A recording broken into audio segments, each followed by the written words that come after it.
જિલ્લાના તિલકવાડા ખાતે રાવણ દહન કરીને દશેરા પર્વની ધામધૂમથી ઉજવણી કરવામાં આવી। દશેરાનો પર્વ એટલે અસત્ય પર સત્યની જીત। ભગવાન શ્રી રામે રાવણનો વધ કરીને અસત્ય પર સત્યની જીત હાંસલ કરી હતી। તે સમયથી દશેરા પર્વની ઉજવણી કરવામાં આવે છે। દર વર્ષે નવરાત્રિ પર્વ પૂર્ણ થયા બાદ 10મા દિવસે દશેરા પર્વની ઉજવણી કરવામાં આવતી હોય છે। ત્યારે દશેરાના પાવન અવસર પર સમગ્ર દેશમાં દશેરા પર્વની ઉજવણી કરવામાં આવી। ત્યારે નર્મદા જિલ્લાના તિલકવાડા નગરના મોગલાઈ માતાના મંદિર ખાતે દર વર્ષની પરંપરા અનુસાર આ વર્ષે પણ ભવ્ય મેળાનું આયોજન કરવામાં આવ્યું। આ મેળામાં ભક્તો ખૂબ મોટી સંખ્યામાં ઉમટી પડ્યા। આ મેળામાં ધાર્મિક મંત્રોચ્ચાર સાથે શસ્ત્ર પૂજન કરવામાં આવ્યું। ત્યારબાદ મહાઆરતી કરવામાં આવી, જેમાં હજારો ભક્તો જોડાયા। ત્યારબાદ ગરબાનું આયોજન કરવામાં આવ્યું, જેમાં ભક્તો ગરબે રમીને મા દુર્ગાની આરાધના કરતા નજરે પડ્યા।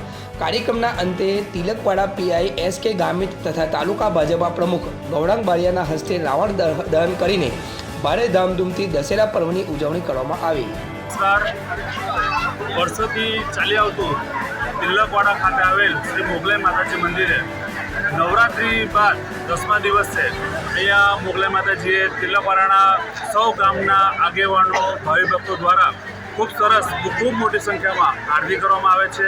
અને આરતી બાદ જેઓ ભગવાન શ્રી રામના હસ્તે જેઓ રાવણનું દહન થયું એ રાવણનો દહનનો કાર્યક્રમ તિલકવાડા ખાતે વર્ષોથી તિલકવાડા નગરજનો દ્વારા કરવામાં આવી રહ્યો છે। આ વખતે પણ આપણે સૌ જાણીએ છીએ એ પ્રમાણે આપણે સૌ જોઈ શકીએ છીએ કે ખૂબ મોટી સંખ્યામાં તિલકવાડા ગ્રામજનો ખૂબ મોટી સંખ્યામાં આવીને રાવણનું આજે દહન કરવાના છે।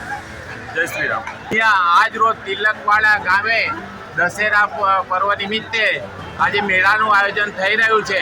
એમાં રાવણ દહનનું પણ આયોજન રાખેલું છે, શસ્ત્ર પૂજનનું પણ આયોજન રાખેલું છે અને ગામના લોકો બધા વડીલો, માતા, બહેનો એવા સરસ આનંદ કરી રહ્યા છે અહીંયા ઘડી। અને વર્ષોથી અમે અહીંયા ઘડી આયોજન કરી રહ્યા છે અને અવિરત ચાલુ રહેશે।